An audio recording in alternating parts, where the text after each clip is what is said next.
بسم اللہ الرحمن الرحیم۔ اللہم یا فارج الہم و یا کاشف الغم فرج ہمی ویسر امری وارحم ضعفی وقلت حیلتی وارزقنی من حیث لا احتسب یا رب العالمین۔ دوبارہ پڑھ دیتا ہوں۔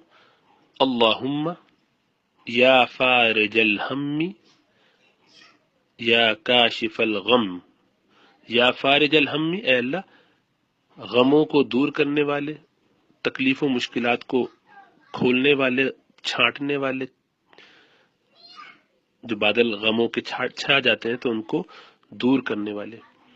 فرج ہمی، میرے غم کو مجھ سے دور کر دے، ویسر امری، اور میرے معاملے کو آسان کر دے، وارحم، ضعفی بھی پڑھ سکتے ہیں اور ضعفی بھی پڑھ سکتے ہیں، دونوں تلفظ ٹھیک ہیں، اور رحمت فرما میری کمزوری پر، میری ویکنس پر، وقلت حیلتی، اور میرے جو وسائل ہیں ان کی کمی پر۔ حیلہ جو ہم کوششیں کرتے ہیں، ساری تگ و دو کرتے ہیں، ان کمی اور تگ و دو میں جو قلت ہے، کم ہی ہے، اس پر رحمت فرما۔ ورزقنی، اور مجھے عطا فرما، من حیث، ایسی جگہ سے، لا احتسب، اس کو روکیں گے تو لا احتسب، جہاں سے میں گمان بھی کرتا ہوں، جہاں سے میں گمان بھی نہ کرتا ہوں، مجھے ایسی جگہ سے رزق عطا فرما، بھلائی عطا فرما، جو چیزیں مجھے ملنی چاہیے مجھے ایسی پروویژنز عطا فرما ان جگہوں سے جہاں سے میں گمان بھی نہ کروں، یا رب العالمین۔ تو حدیث ایسے ہے کہ ادعو بهذا الدعاء ثم ارسلوا لكل المضافين عندك، کہ اس دعا کو پڑھیے اور اس کو بھیجیے جتنے لوگوں کو آپ جانتے ہیں ان کو۔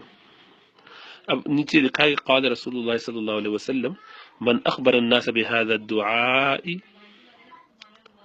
جس نے بھی لوگوں کو اس دعا کے بارے میں خبر دی، فرج اللہ ہمہ، اللہ سبحانہ و تعالیٰ اس کے غموں کو اس سے دور کر دیں گے۔ تو دعا کیا ہے؟ اللہم یا فارج الہم و یا کاشف الغم فرج ہمی ویسر امری وارحم ضعفی وقلت حیلتی وارزقنی من حیث لا احتسب یا رب العالمین۔